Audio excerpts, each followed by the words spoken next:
Labai iš mūsų namų šaudyklos Medeina, kurį suteiks jums visas šaudimo paslaugas, o jeigu pavargsite nuo šaudimo paslaugų, mielai jums pasiūlys spa oazę, apie tai žemiau komentare.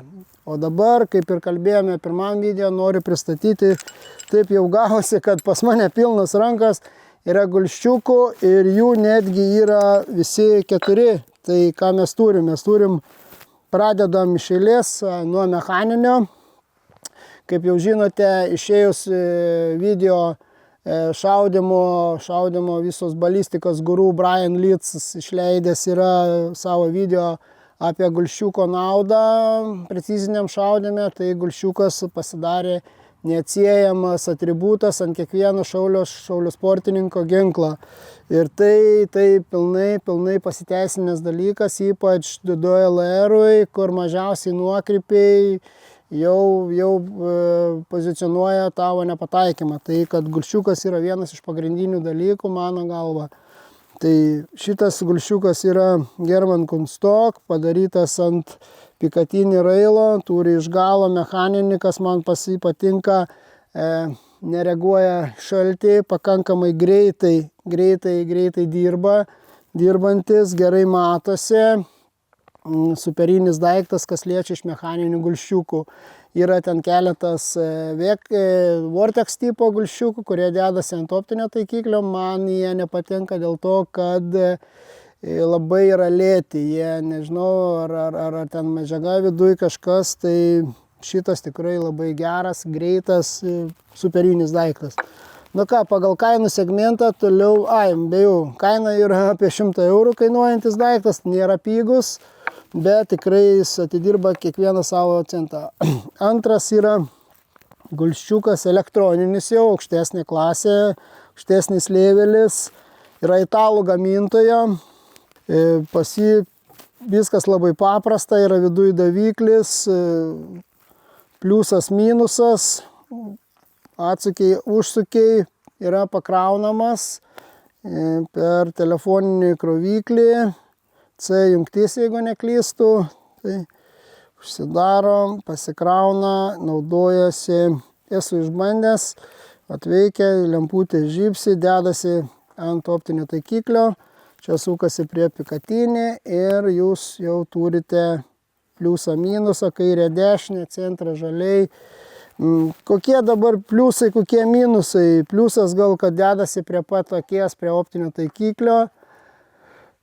Okuliaro iš minusų galėčiau pasakyti, kad neturi atskiro jungimo išjungimo, tai toks pliusas, minusas paduodi, pliusą paduodi, įsijungia, atsukiai nebegauna kontakto, išsijungia.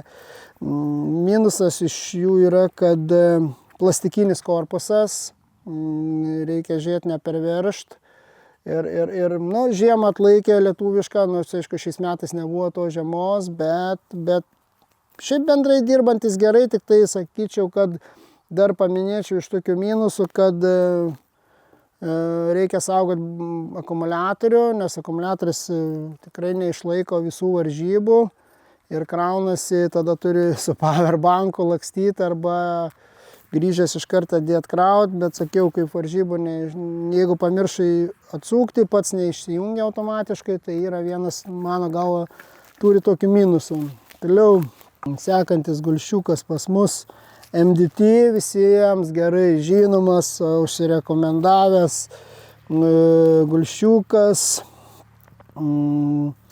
padaręs tikrą furorą šaudimo sporte, visi jo norėjo, visi geidė ir taip gavos, kad ir pas mus atsidūrė per MDT Lietuvoje, jau manau, importuotoją ir atstovą Volit, ačiū Volitui. Šis gulščiukas, ką galiu pasakyti, nėra iš pigiausių, netgi iš tų kainų segmente jis yra gan pats brangiausias. Dirba gerai, išsijungia pats, man kas patinka, kad reguliuojasi šviesos intensyvumą, gali reguliuoti. Keičiasi jam baterija, tai irgi super, man patinka. Labai greitas daiktas, turi bateriją dėklę, pakeitė, įdėjai ir jau toliau gali gali su juo dirbti. Žiemą nebuvo jokių problemų, labai naudojamas daiktas ir aš dėsiu pas save jį ant ginkliuko, ant savo ginkliuko. Na ir šių dienų, sakyčiau, super duper brandas. Tai yra SG gulščiukas, kuris nustebino mane su galimybė, kad jungiasi į appsą, rodo telefone jūsų visus nuokrypius, rodo, jungiasi per Bluetooth'ą, rodo, kaip greitai jūs grįžtate į taikinį po šūvio, kaip į kurią pusę nuveinat. Taip patgi galit pažiūrėti, kiek jūsų yra baterijos, kokios yra jūsų limitai, kraunasi magnetiniu laidu. Įsijungia irgi paprastai, paspaudus palaikius įsijungia, susikalibruoja ir kas patinka, daug turi savy visokių funkcijų, reguliavimo, nuo intensyvumo, nuo paklaidų kampų. Tikrai. Dar kol kas iki galo neišstudijavęs, bet labai patenkintas, tai ačiū dar kartą paminėsiu Lukui ir Baltic Shooter, kad įsteigė tokį prizą PRS Lituanija pirmam etape. Šitą daiktą padovanosim savo junior grupės šauliui Rokui. Tai ačiū uždėmesį, tiek